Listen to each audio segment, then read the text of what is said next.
presented by Yakult. Yakult पाचन में सुधार और प्रतिरक्षा बढ़ाने में मदद करता है। प्रतिदिन याकुल्ट का सेवन करें। नमस्कार, मैं हूं निखिल और आप देख रहे हैं दी ललन टॉप शो। 3 कृषि कानूनों के खिलाफ चल रहे किसान आंदोलन को 1 साल हो गया है और दिल्ली की सीमाओं पर धरने को 10 महीने से ज्यादा। किसानों और सरकार के बीच गतिरोध दूर नहीं हुआ। अदालत ने कानूनों पर अनिश्चितकाल के लिए रोक लगा दी है।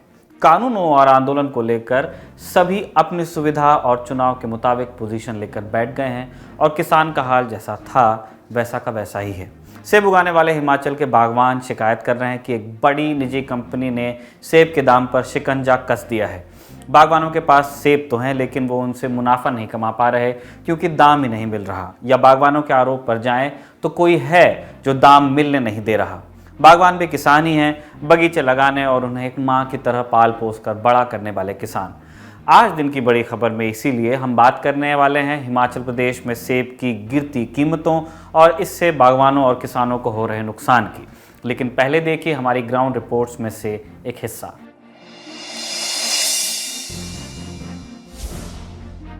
आप लोगों को पता है कि हम यूपी की यात्रा पर निकले हैं, सड़क सड़क गांव-गांव। तो हमारे साथी हैं अमित, उन्होंने कहा कि भाई ये हाथरस ज़िले की सिकंदरा राव एक चर्चित विधानसभा है, उसके फलाने गांव चलते हैं, लेकिन नहीं जा पाए। क्यों नहीं जा पाए? बताया गया कि जी सड़क कटी है। तो हमको कौतूहल हुआ कि सड़क कटी है मतलब क्या? तो बोले जी सड़क काट दी है गाँव वालों ने। तो हमको लगा कि एक तो वैसे ही इतनी मुश्किल से बनती है सड़क, अब उसमें भी काट दी। तो काट क्यों दी? तो बोला जी पानी भरा था पूरे हमारी बस्ती में और इसलिए हमने सड़क काट दी। तो अब इनका तर्क है कि हम पानी में डूब के कैसे रहें। तो ये आप देख रहे हो ना, ये सड़क है, ये काट दी गई है। अब क्यों काट दी गई है, कहाँ पानी भरा है, क्या दुख तकलीफ़ है, ये सब जरा समझ लेते हैं। बताओ भाई साहब, आप बहुत तेज तेज चिल्ला रहे थे, कैमरा शुरू कह रहा था सर। क्या नाम? अरे मेरा नाम संजय है सर। क्या करते हो संजय? मैं राजमिस्त्री करता हूँ। अच्छा बताओ संजय। ऐसा है कि ये पूरी बस्ती में इधर भरा हुआ है बस्ती पानी। में हमारे जो आवास जो एक एक करके माइक में बोलो, सबसे सुनेंगे। हमें गवर्नमेंट ने, हम भूमिहीन हैं, जमीन जायदाद कुछ है नहीं, हाथ के मजदूर हैं सर। हमें गवर्नमेंट ने जो मकान दिए हैं, आवास दिए हैं, वो क्या ये प्रधानमंत्री आवास योजना के मकान है? ये हमारा ग्रामीण आवास। जी सर। हाँ और ये सर चारों तरफ सामने दिख इसके रहा है। जी हाँ जी सर। ये भी अभी मेरे छोटे भाई का आया है सर, वो भी पानी तरफ से बनने आया सर। बहुत परेशानी है इधर। पहले जो हमारे बंटी राजौरिया नंगला मियाँ के थे, उन्होंने नाला खुदवाने की कोशिश की थी, वहाँ से लेकर के थोड़ी सी नज़दीक और चलने के बाद उन्होंने नाला खुदवाया। आगे गांव वालों ने जिनके खेत हैं उन्होंने सर खुद ने दे दिया था। तो किसी का खेत होगा तो वो खेत से नाला क्यों निकलने देगा? नहीं ऐसा है ना, सड़क के सहारे जो सर थोड़ी सी जगह हाँ, होती सड़क है, के वो साथ थोड़ी- निकल सकते। उसके लिए आप तो खोद सकते हैं ना। आप बताइए क्या नाम है आपका? मेरा नाम अनोखे लाल है। अनोखे लाल। हाँ, क्या करते हो अनोखे? मैं जॉब करता हूँ ब्लॉक में। अरे सुन, एक एक करके बोलो। चाचा, हाँ क्या ना? हाँ हाँ, क्या करते हो? जॉब करता हूँ, संविदा पर हूँ ब्लॉक में। संविदा पे हो ब्लॉक में? क्या करते हो संविदा पे? रोजगार सेवक हूँ। रोजगार सेवक हो। ये क्या काम होता है अनोखे लाल? सेक्रेटरी के नीचे। बताओ ये क्या समस्या है? ये पूरा पानी ऐसे ही भरा हुआ है अंदर तक? हाँ जी, भरा हुआ है। प्रधान कहता है कि मेरी हद में है ही नहीं है ये नाला, और पहले प्रधान ने निकलवा दिया था।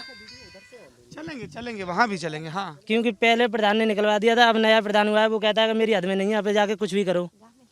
कुछ भी करो। हाँ, और 5 जैसे कि कितने दिन से भरा है पानी? हो गया, लगभग 2 महीने करीब हो गए। ये चाचा हर साल भरता है क्या पानी? नहीं इन साल ही भरा है। इन साल ही भरा।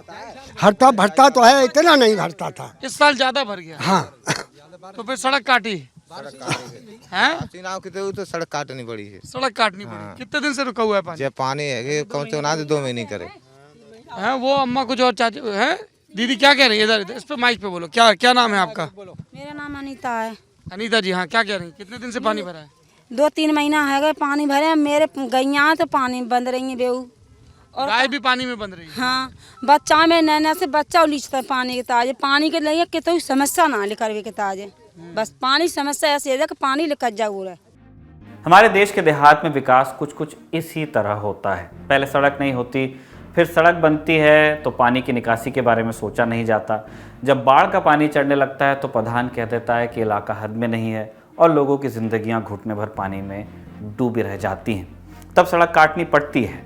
अगर इस रिपोर्ट को आप पूरा देखना चाहते हैं, पूरी बात समझना चाहते हैं, तो आपको जाना होगा हमारे नए YouTube channel Lalan top UP पर। वहां आपको सौरभ द्विवेदी पूछते मिलेंगे क्या हाल है यूपी, उत्तर प्रदेश चुनाव से जुड़ी हमारी पूरी कवरेज आपको मिलेगी और मिलेंगे मज़ेदार व्लॉग्स। अगर आप हमारी कवरेज से जुड़ना चाहते हैं, मिलना चाहते हैं किसी से, या फिर अपनी कोई बात कहना चाहते हैं, तो lt.chunav@gmail.com पर मेल कर सकते हैं। अब चलते हैं हम दिन की सुर्खियों की तरफ। देश के अलग अलग ट्राइब्यूनल्स में नियुक्तियों को लेकर आज फिर एक बार सुप्रीम कोर्ट ने केंद्र की जमकर खिंचाई की। अदालत ने कहा कि केंद्र सरकार ट्राइब्यूनल्स में अपनी पसंद के लोगों को नियुक्त करती जा रही है। आप जानते ही हैं कि देश की अलग अलग ट्राइब्यूनल्स में भारी संख्या में पद खाली थे और इससे इनका काम बुरी तरह से प्रभावित हो रहा था। इससे पहले भी सुप्रीम कोर्ट इस मामले में अपनी नाराजगी जाहिर कर चुकी है। दरअसल मोदी सरकार ने मानसून सत्र में ट्राइब्यूनल्स में नियुक्तियों के लिए एक कानून पास कराया जिसका नाम था ट्राइब्यूनल्स रिफॉर्म एक्ट 2021। लेकिन यह कानून कमोबेश वैसा ही था जिसे सुप्रीम कोर्ट पहले ही खारिज कर चुकी थी कुछ प्रावधानों के चलते। इसे लेकर 16 अगस्त को इसी साल अदालत ने कहा था कि इस तरह बिना चर्चा संसद में बिल पास हो जाना चिंता की बात है, लेकिन नियुक्तियां फिर भी पूरी हुई नहीं। फिर 6 सितंबर को अदालत ने कहा कि सरकार ठीक वैसा कानून दोबारा क्यों लेकर आई है जिसे अदालत पहले ही खारिज कर चुकी है। अदालत ने तब कहा था कि न्यायालय के फैसलों का सम्मान नहीं किया जा रहा है और उसके धीरज की परीक्षा ली जा रही है। समाचार वेबसाइट लाइव लॉ के मुताबिक अदालत ने यह भी कहा था तब कि अब 3 ही रास्ते नजर आ रहे हैं, या तो अदालत कानून पर रोक लगा दे, या फिर ट्राइब्यूनल्स को ही बंद करके सारे अधिकार हाई कोर्ट को दे दे, या फिर ट्राइब्यूनल्स के पद खुद ही भरने लगे। उस रोज सुनवाई के बाद अदालत ने कहा था कि अगली सुनवाई तक सरकार को ट्राइब्यूनल्स में पद भर लेने हैं। तो आज सुप्रीम कोर्ट में सुनवाई से ऐन पहले केंद्र सरकार ने एक हलफनामा दाखिल कर बताया कि उसने 84 ट्राइब्यूनल्स में खाली पड़ी सभी रिक्तियां भर दी हैं। अब सरकार के पास खाली रिक्तियों को भरने के लिए सिलेक्ट कमेटी की ओर से कोई भी सिफारिश लंबित नहीं है। National company law tribunal, NCLT और income tax appellate tribunal ITAT जैसी महत्वपूर्ण ट्राइब्यूनल्स में मेंबरान की नियुक्ति का सिस्टम यह है कि एक सिलेक्ट कमेटी बनाई जाती है जिसमें भारत के मुख्य न्यायाधीश या उनके नामित सुप्रीम कोर्ट के जज भी सदस्य होते हैं। ये पात्र लगने वाले नामों की एक सूची बनाकर सरकार को देते हैं, इंटरव्यूज वगैरह कंडक्ट करते हैं और फिर सरकार इन सिफारिशों के आधार पर नियुक्ति करती है। चूंकि ये सारे पद जिनके बारे में हम आपको बता रहे हैं, तमाम ट्रिब्यूनल्स के लगभग 250 पद खाली थे, 2019 के उत्तरार्ध से नहीं भरे गए थे, इसलिए उम्मीद जताई जा रही थी कि अब अदालत संतुष्ट होगी क्योंकि सरकार कह रही कि हमने पद भर दिए। लेकिन आज सुनवाई शुरू हुई तो अदालत सरकार के काम करने के तरीके से काफ़ी नाखुश नजर आई। मामले की सुनवाई कर रही भारत के मुख्य न्यायाधीश जस्टिस NV रमन्ना की बेंच में जस्टिस DY चंद्रचूड़ और जस्टिस L नागेश्वर राव थे। बेंच ने कहा कि जिस तरह से सिलेक्ट कमेटी की सिफारिशों पर अमल हुआ उससे अदालत बहुत दुखी है। अदालत ने कहा कि नामों की चेरी पिकिंग हुई है, माने जो सिफारिशें सरकार को अपने मतलब की लगी सिर्फ उन पर अमल हुआ। इस पर सरकार की तरफ से पेश हुए अटॉर्नी जनरल KK वेणुगोपाल ने कहा कि सुप्रीम कोर्ट पूर्व में कह चुकी है कि सरकार सिलेक्ट कमेटी की किसी सिफारिश पर अमल न करने के लिए भी स्वतंत्र है। इस पर अदालत ने कहा कि अगर इस तरह काम हुआ तो फिर सिफारिशों का मतलब क्या रह जाएगा। तब अटॉर्नी जनरल ने कहा कि जो नाम नहीं चुने गए उन पर दोबारा विचार हो सकता है अगर उनके खिलाफ भ्रष्टाचार के मामले लंबित न हो। अदालत ने अब सरकार को अंतिम डेडलाइन दी है। सरकार को 2 हफ्तों में सभी नियुक्तियां कर लेनी होंगी। सुनने वालों को ऐसा लग सकता है कि यहाँ थोड़ा कंफ्यूजन है। सरकार कह रही है कि उन्होंने सारे ट्रिब्यूनल्स में सारे पद भर दिए हैं और कोर्ट अब भी उनको 2 हफ्ते का टाइम दे रही है कि आपको नियुक्ति करनी है। तो फिर बात सही किसकी है? हुआ ये कि सरकार ने नियुक्तियां की तो, लेकिन सिलेक्ट कमेटी की सिफारिशों पर पूरी तरह से अमल करते हुए नहीं। सरकार ने कई मेंबर वेटिंग लिस्ट से चुन लिए, इसी से अदालत नाराज थी। अदालत ने अटॉर्नी जनरल से पूछा कि ये किस तरह का अपॉइंटमेंट है और यहीं से चेरी पिकिंग की बात आई। अब सरकार के पास 2 हफ्तों का वक्त और है, लेकिन जैसे लक्षण सरकार के हैं लगता नहीं कि बहुत कुछ बदलने वाला है। दूसरी सुर्खी बनी है केंद्रीय कैबिनेट की बैठक से। आज सरकार ने टेलीकॉम सेक्टर को बड़ी राहत देने का ऐलान कर दिया। दर्शक जानते ही हैं कि भारतीय टेलीकॉम सेक्टर में जियो को छोड़कर बाकी दोनों बड़ी कंपनीज यानी वोडाफोन आइडिया और भारती एयरटेल भारी तनाव में हैं। विशेषज्ञ चेता चुके हैं कि इस सेक्टर में डुओपोली या मोनोपोली का खतरा भी है। माने मार्केट में या तो 2 प्लेयर्स बचेंगे या फिर सिर्फ एक कंपनी बचेगी और फिर जो मनमर्जी होगी उसका आप अंदाज़ा लगा सकते हैं। वोडाफोन आइडिया और एयरटेल दोनों के सामने सबसे बड़ी चुनौती थी एडजस्टेड ग्रॉस रेवेन्यू यानी AGR की। इन कंपनियों को बतौर AGR हज़ारों करोड़ चुकाने हैं और इसी के चलते ये मुश्किल में है प्राइमरीली। संक्षेप में समझें तो सरकार चाहती थी कि टेलीकॉम कंपनियों पर लगने वाला टैक्स उनके पूरे कारोबार पर लगे। माने टेलीकॉम सेवाओं के साथ साथ टावर का बिजनेस अगर उनका है तो उस पर, बिल्डिंग से अगर उनको किराया आ रहा है तो उससे। कंपनियां ये चाहती थी कि सिर्फ टेलीकॉम सेवाओं पर उनको टैक्स देना पड़े, लेकिन सुप्रीम कोर्ट ने पिछले साल जब फैसला दिया तो उसमें यही बात थी कि सरकार ने जिस तरह से टैक्स की गणना की है वो सही है।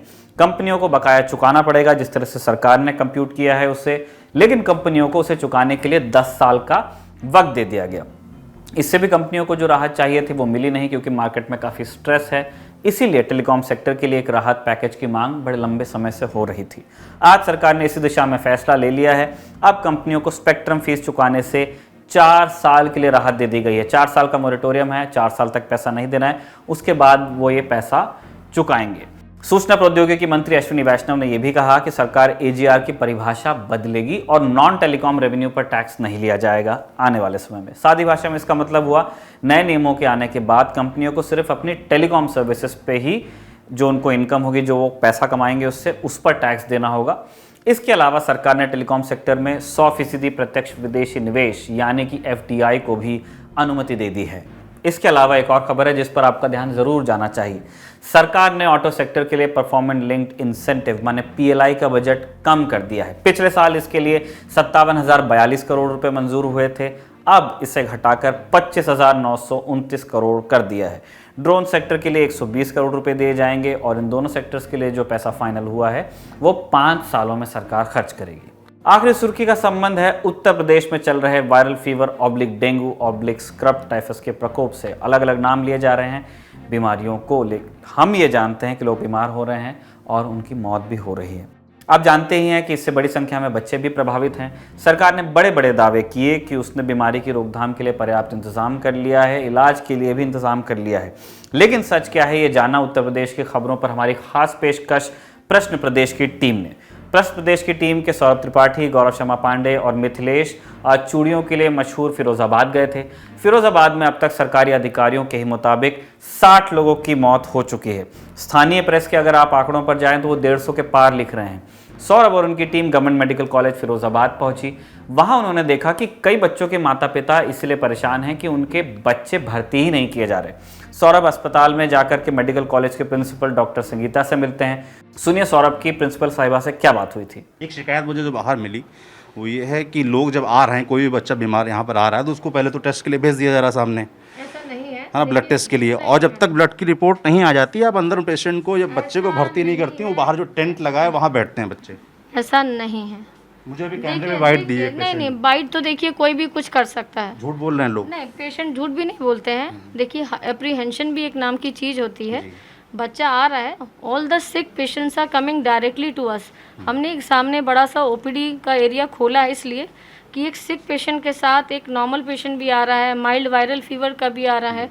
तो उसमें क्या होता है कि जो सीरियस बच्चा है वो अपेक्षित नहीं होना चाहिए। आपका एम हमारा एम सेम है, तो इसलिए हमने एक नया एक OPD हमारा और भी हॉस्पिटल में चल रहा है। This is just in front of this paediatric block, आपने देखा होगा, जिससे जो सिक पेशेंट है वो डायरेक्टली हम ले रहे हैं।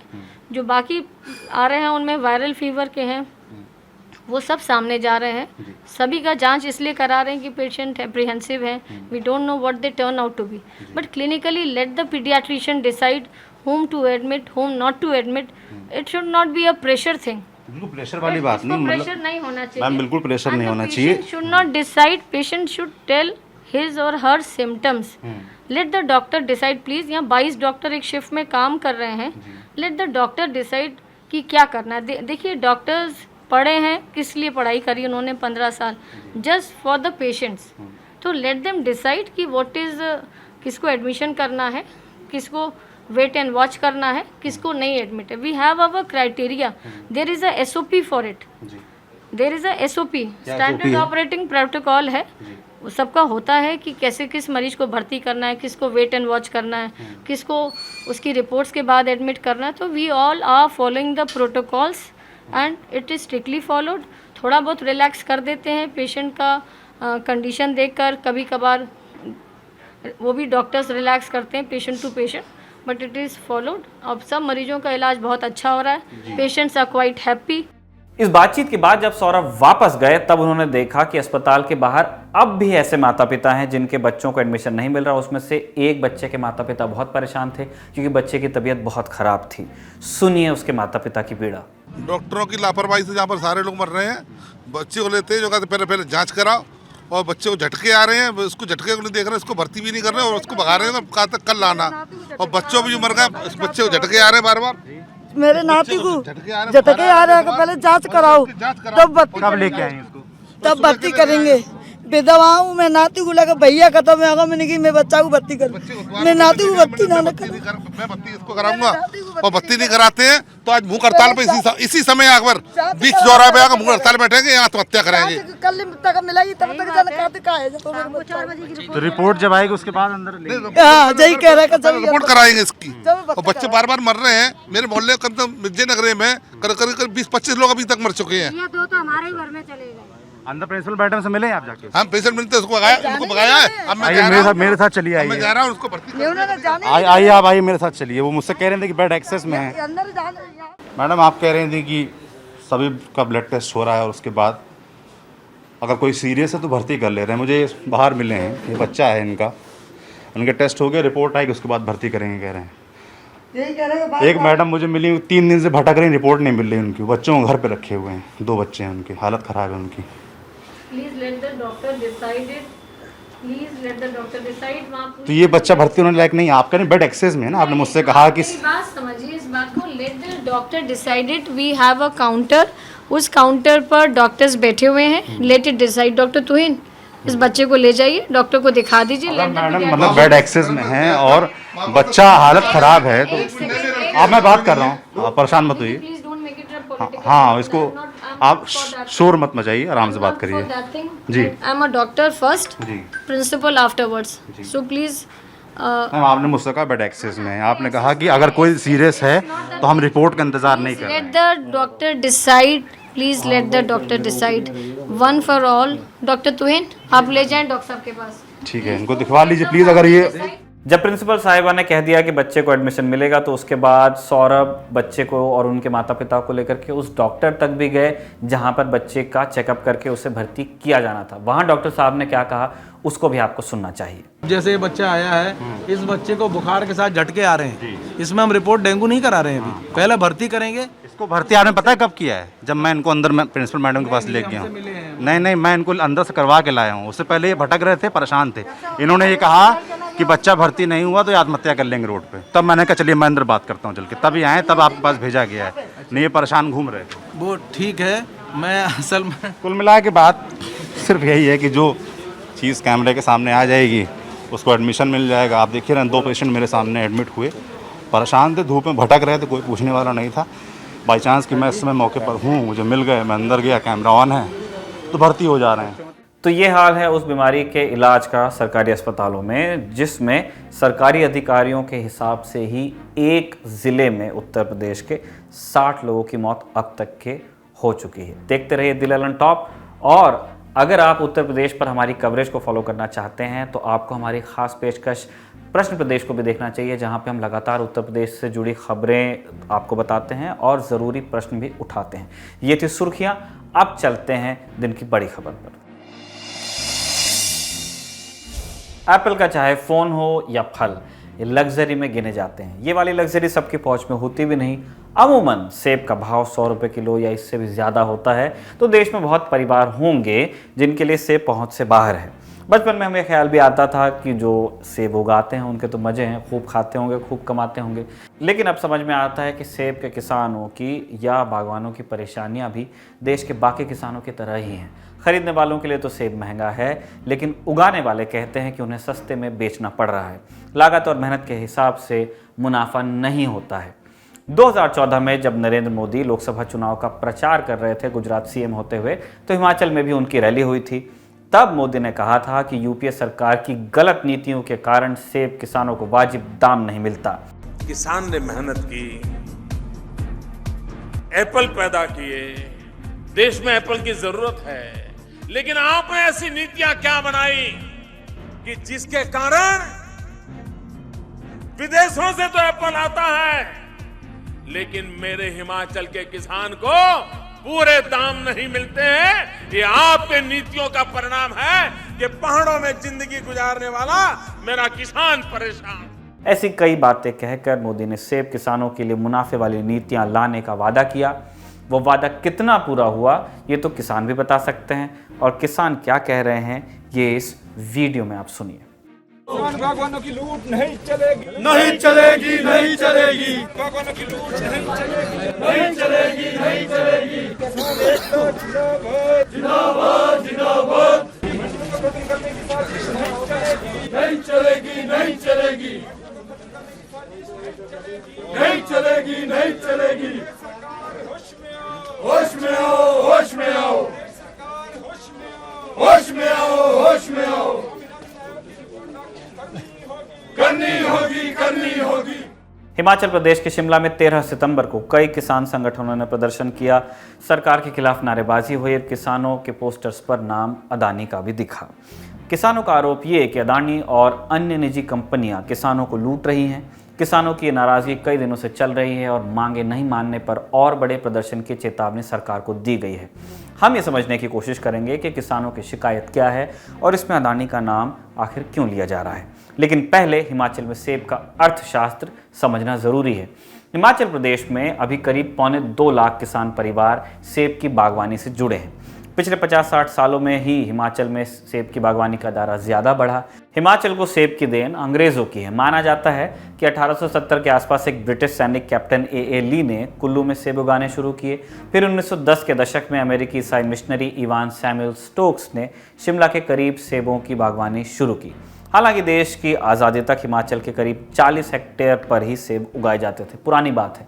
आज़ादी के बाद सेब उगाने का चलन बढ़ने लगा और अब करीब 2 लाख हेक्टेयर पर हिमाचल में किसान सेब उगाते हैं। करीब 5,000 करोड़ की ये पूरी इंडस्ट्री है। अभी समझते हैं कि बागान से सेब बाजार तक कैसे पहुंचता है। ट्रेडिशनल तरीका तो मंडी वाला है जो देश के दूसरे हिस्सों में फसल के साथ होता है। किसान सेब को डिब्बे में पैक करके APMC यानी अनाज मंडी या हिमाचल के संदर्भ में कहें तो सेब मंडी में लाते हैं और आढ़तियों के जरिए बोली से मंडियों में भाव तय होते हैं। ये तरीका दशकों सालों से चलता आया है, अब भी चल रहा है। यहाँ सेब के डिब्बे का स्टैंडर्ड साइज होता है 25 किलो।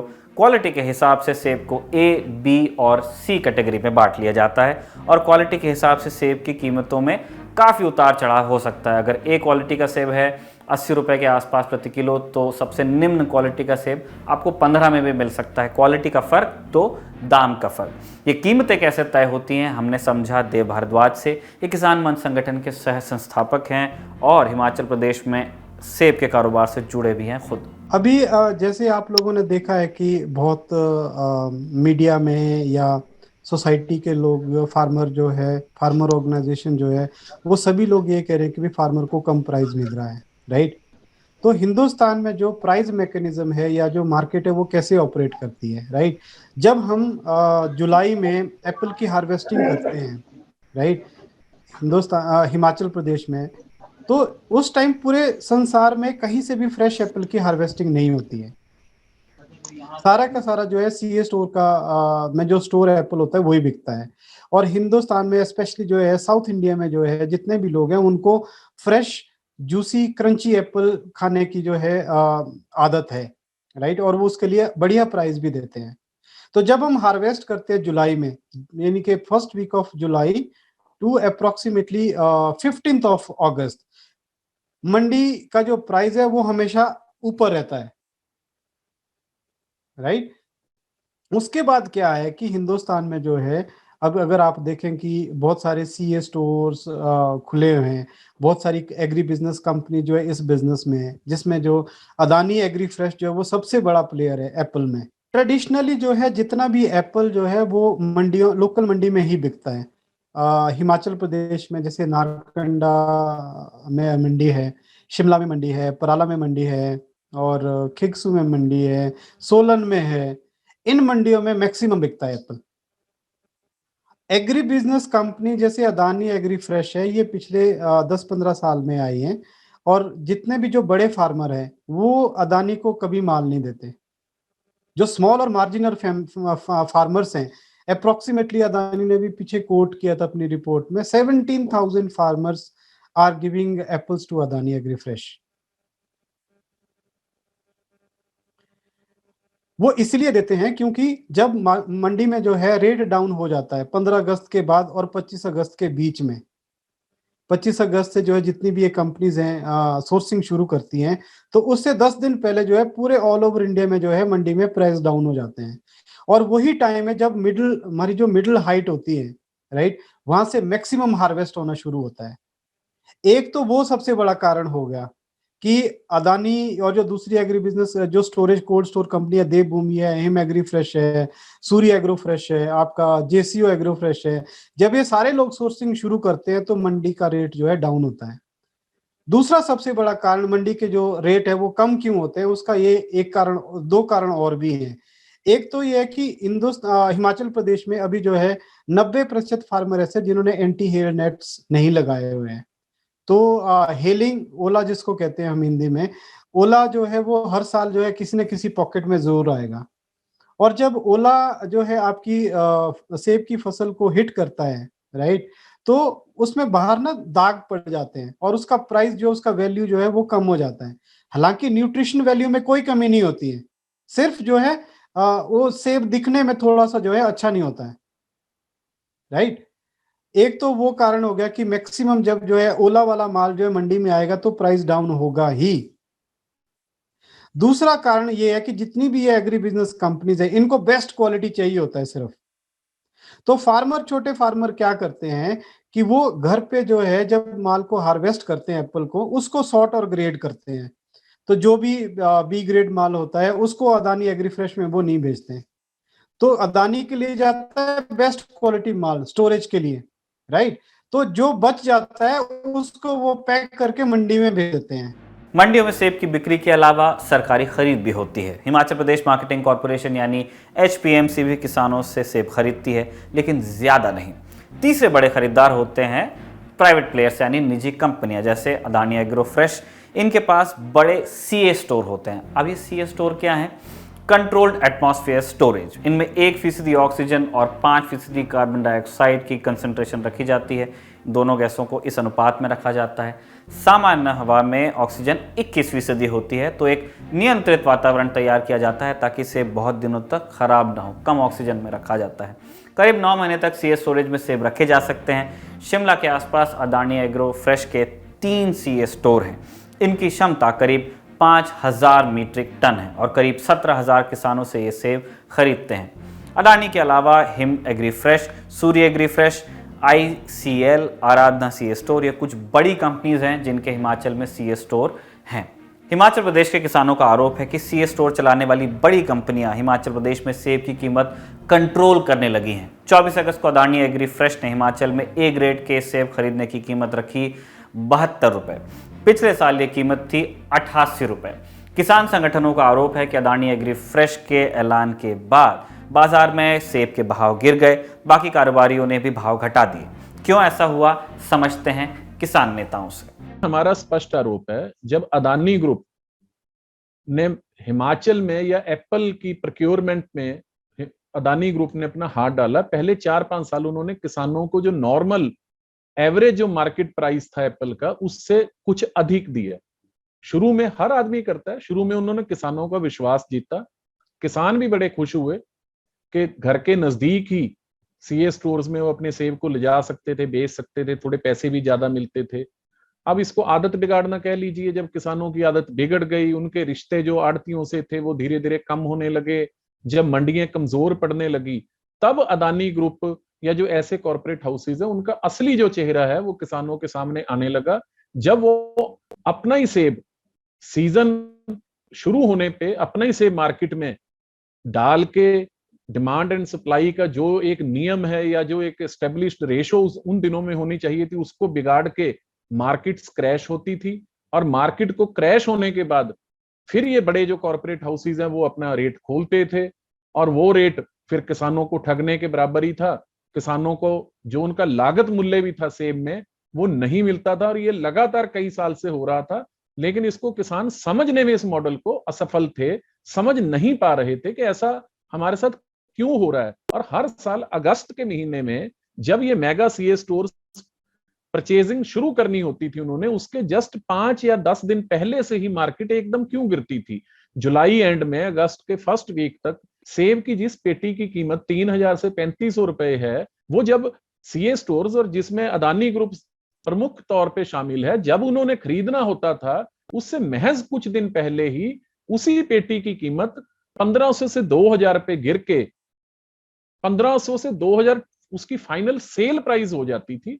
50% 40% तक की जो कीमतें गिरती थी, उस पर किसानों ने भी नजर बनाई। कुछ जो कृषि से जुड़ी हुई जो किसान संस्थाएं थी, जिसमें हमारी संस्था भारतीय किसान यूनियन, संयुक्त किसान मोर्चा भी था, उन्होंने भी इस मॉडल को स्टडी किया और इस बार हम लोगों ने इस बात को समझा कि लाखों पेटी सेब की जो दिल्ली, जयपुर, कलकत्ता जो बड़ी मंडियां थी, वहां पर इन सीए स्टोर कोल्ड चेन से एकदम उतारी गई, मार्केट क्रैश हुई। उसके बाद कॉर्पोरेट हाउसेस ने अपने रेट खोले और उन रेट्स के हिसाब से फिर क्या हो जाता है कि जब किसी कॉर्पोरेट हाउस ने रेट खोल दिए तो जो आम आड़तिया है, जो आम परचेजर है, जिसको हमारे यहाँ की भाषा में लदानी भी बोलते हैं, जो बाहर की स्टेटों से लोग सेब खरीदने के लिए पहुंचते हैं इन बड़ी मंडियों में, वो भी फिर कहते हैं कि अगर अदानी ग्रुप का रेट से 70 रुपीज है तो हम आपको 75 रुपीज क्यों दें, और इस तरह से मार्केट स्टेबल हो जाती है।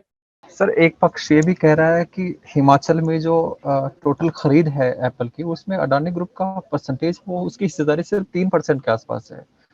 तो पूरा मार्केट क्योंकि 97% जो है वो कोई और खरीदता है, वो मंडियों में बिकता है या कोई और प्राइवेट प्लेयर खरीदता है। तो अडानी 3% की हिस्सेदारी के साथ कैसे प्राइस को डिस्टेबलाइज कर सकता है, या उसको क्रैश कर देता है, या उसको कंट्रोल करता है? ये आंकड़े अदानी ग्रुप हिमाचल प्रदेश में उनके जो सीए स्टोर हैं, उसमें जितना सेब वो स्टोर करते हैं वहां से उठाए जाते हैं।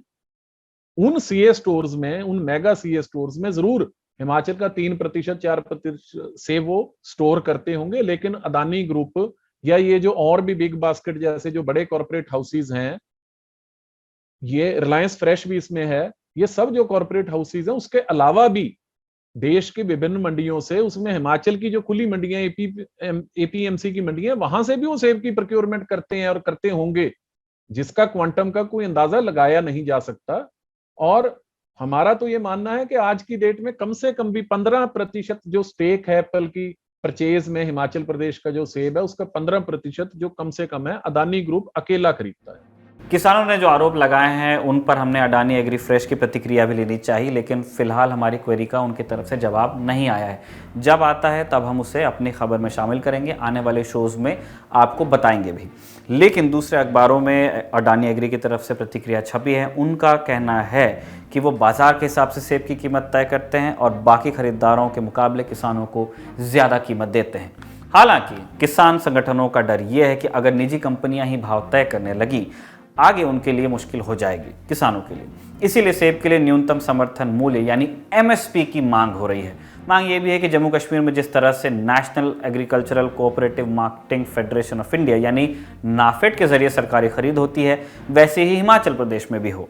जो हमारी आज मुख्य मांग है कि सेब के ऊपर जिस तरह से जम्मू कश्मीर के अंदर ये इस समय मंडी इंटरवेंशन स्कीम के तहत उन्होंने 3 ग्रेड के ऊपर 60 रुपए, 44 रुपए और 24 रुपए 3 ग्रेड में जो न्यूनतम समर्थन मूल्य दिया है, हमारी यही आज प्रमुख मांग है कि वो न्यूनतम समर्थन मूल्य हिमाचल प्रदेश जो जम्मू कश्मीर के बाद दूसरा बड़ा राज्य है जहां सेब का उत्पादन होता है, उसे दें। और जो यहाँ पर बड़े बड़े उद्योग, ये पूंजीपति विशेष रूप से जो अदानी यहाँ पर स्टोरेज में आया है, सीए स्टोरेज में, और जो सरकार ने, एचपीएमसी ने भी जो सीए स्टोरेज बनाए थे, वो भी उन्होंने रेंट आउट कर दिए हैं इन उद्योगपतियों को। उसके अंदर जैसा उस समय तय हुआ था कि 25% उसमें किसान का फल रखा जाएगा, और इनकी जो टर्म्स एंड कंडीशन थी उसको सरकार ठीक ढंग से लागू करे, क्योंकि उनके माध्यम से मार्केट के अंदर सेब के प्राइस के अंदर जो फ्लक्चुएशन होती है। इन मुद्दों को लेकर के आज पूरे हिमाचल प्रदेश में ये धरना प्रदर्शन है। देश में किसान कानूनों के खिलाफ पहले से आंदोलन चल ही रहा है। नए कानूनों के पक्ष में सरकार का तर्क रहा है कि इससे किसानों का फायदा होगा, लेकिन हिमाचल के किसान कह रहे हैं कि निजी कंपनियों के सेब कारोबार में आने से उनका मुनाफा नहीं, नुकसान ही बढ़ रहा है। अब देखना होगा सरकार हिमाचल के सेब किसानों की इन मांगों पर किस तरह से ध्यान देती है, किस तरह से इस गतिरोध को दूर करती है। दी ललन टॉप शो में आज के लिए इतना ही। कल आपसे फिर मुलाकात होगी एक नई किस्त के साथ। तब तक के लिए नमस्ते, अपना ख्याल रखिएगा। देखते रहिए दी ललन टॉप।